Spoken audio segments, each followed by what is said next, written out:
Oh man, we are gonna have more fun than a barbed wire colonoscopy today, folks. Gonna be a good time.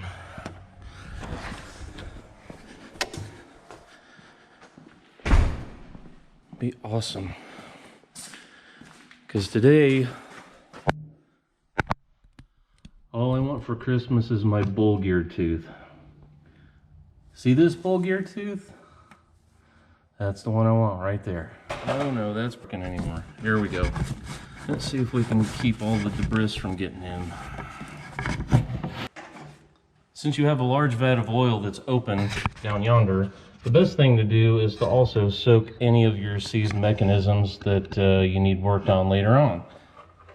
Like this, for instance, which is not gonna fit. Let's try this again. Let's see if we can make it fit.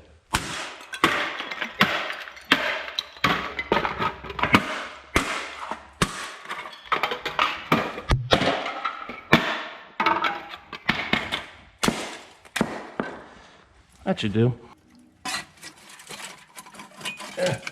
You get the idea. Anyway.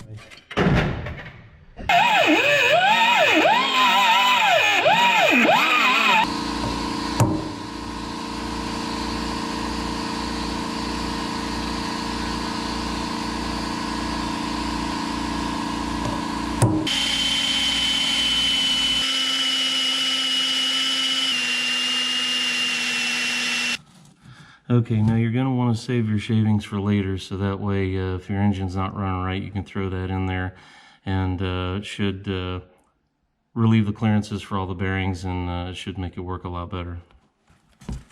For those of you taking notes on what I'm doing, I probably wouldn't.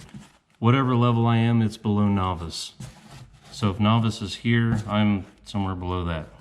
This kind of reminds me of going to the dentist, but usually when I go, there's a lot more yelling and screaming and drooling.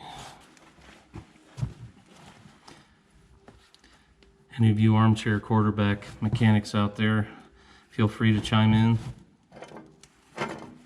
I'll be the first to tell you I don't know what I'm doing.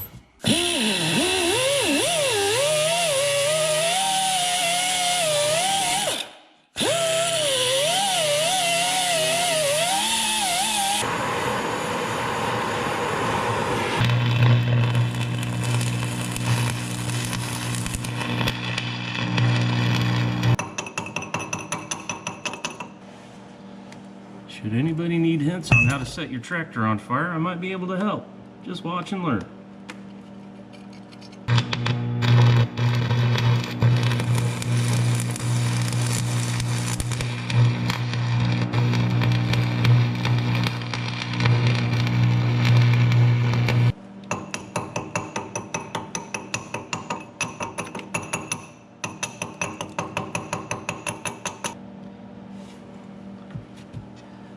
If anybody's concerned about what type of welding rod I'm using, this is the Binford model OU812 #9er.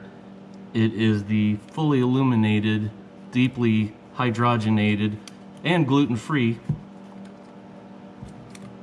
and warm. So I wouldn't recommend holding on to it for a very long time.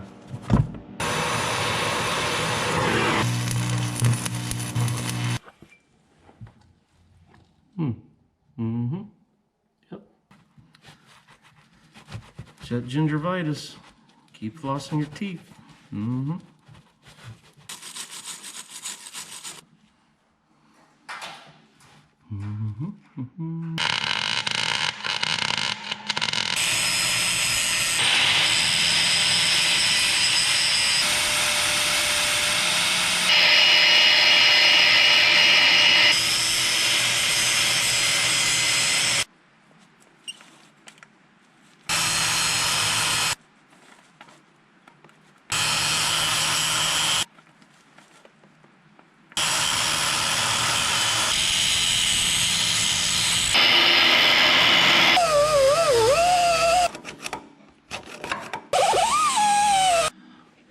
Well, there you have it. Another successful job completed by the lazy eye tool and die. It's a shame my tractor's got a better dental plan than I do. Oh well. And like I always say, never count your chickens until they cross the road before they're hatched. Yeah, that's it.